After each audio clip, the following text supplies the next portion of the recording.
नमस्कार दोस्तों, आपका स्वागत है एक नई खबर के साथ। आतंक को नितिका का माकूल जवाब। कभी आतंक ने नितिका के परिवार से छुड़ाया था कश्मीर, पति हुए वीरगति को प्राप्त। कश्मीरी पंडितों के साथ कश्मीर में हुए जुल्मों की दास्तान कि कोई कैसे भूल सकता है। खासकर वे परिवार इसे कभी नहीं भुला पाएंगे जिन्होंने जुल्म झेले हैं। यही कारण रहा है कि बड़ी संख्या में कश्मीरी पंडितों को घाटी से पलायन करना पड़ा। शहीद मेजर विभूति ढोंडियाल की पत्नी निकिता कौल के परिवार को भी एक समय में कश्मीर को हमेशा के लिए अलविदा कहना पड़ गया था। पुरानी बातों को भूलकर कौल परिवार ने दिल्ली में नया ठौर तलाशा। वक्त ने पुराने घावों पर मरहम लगाया और निकिता की मुलाकात विभूति से हुई। अप्रैल 2018 में दोनों का प्रेम विवाह हुआ था। लगा था कि अतीत अब इतिहास के पन्नों में गुम हो गया है। हालांकि नितिका के लिए नियति कुछ और ठान बैठी थी। जिस कश्मीर के आतंक से वह पीछा छुड़ा चुके थे, उनके पति ने उसी धरती पर आतंकियों से लोहा लेते हुए अपनी जान दी। आतंक की दोहरी मार से घिरी निकिता कौल जब अपने शहीद पति के पार्थिव शरीर को अंतिम विदाई दे रही थी तो उनके चेहरे के भाव साफ बयां कर रहे थे कि आतंक का जो साया उनके लिए इतिहास बन चुका था, उसी ने उन पर दोहरी मार की है।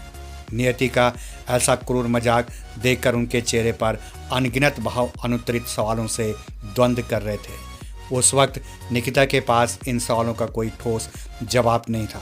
हालांकि जो दर्द निकिता के परिवार ने कश्मीर में झेले, उसने कहीं न कहीं उनके परिवार को मजबूती भी दी। इस वीरांगना पर दुखों का पहाड़ जरूर टूटा था, मगर टूटकर दोबारा जुड़ने की विरासत में मिली सीख का असर पति की शहादत के बाद उनके स्वभाव में उभर कर आया। यही वजह है कि उन्होंने आतंक से प्रभावित होने की को नियति के भरोसे छोड़ना गवारा नहीं समझा। तय किया कि जिस आतंक के खात्मे के लिए उनके पति ने सर्वोच्च बलिदान दिया है, वह भी उसी जज्बे के साथ उनका मुकाबला करेंगी। अब जब नितिका सेना में अफसर बन चुकी है, वह खुद उन सवालों का माकूल जवाब बनकर नए रूप में सामने आई है। शहादत को सलाम कर बढ़ाया देश की राह पर कदम। यह चित्र उस समय का है जब देश की खातिर सर्वोच्च बलिदान देने के बाद शहीद मेजर विभूति ढोंडियाल के पार्थिव शरीर को अंतिम दर्शन के लिए देहरादून लाया गया था।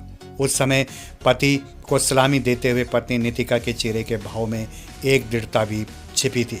शायद नितिका यही कह रही थी कि आपके जज्बे को आखिरी सलाम है और अब उनकी हिम्मत को वह पूरा करेगी। अब नितिका सेना में अफसर बनी तो इस चित्र में दिख रही दृढ़ता भी साकार होती दिख रही है। देश की राह पर बढ़ने की खुशी पति मेजर विभूति शंकर ढोंडियाल की शहादत के बाद अब नितिका कौल भी सेना में अफसर बन गई है। ओटीए चेन्नई में पासिंग आउट परेड के दौरान निकिता अफसर बनी है तो उनकी साथी युवा अफसर ने उन्हें कंधे पर उठा लिया। उनके चेहरे की खुशी साफ बयां कर रही थी कि देश की रक्षा की जो राह शहीद विभूति ने चुनी थी, उस जज्बे को पूरा करने के लिए उन्होंने भी उस पथ पर आगे बढ़ने का सौभाग्य मिला है। तो इस खबर के अनुसार स्पष्ट किया जा रहा है कि आतंक को निकिता का माकूल जवाब। कभी आतंक ने निकिता के परिवार से छुड़ाया था कश्मीर, पति हुए वीरगति को प्राप्त।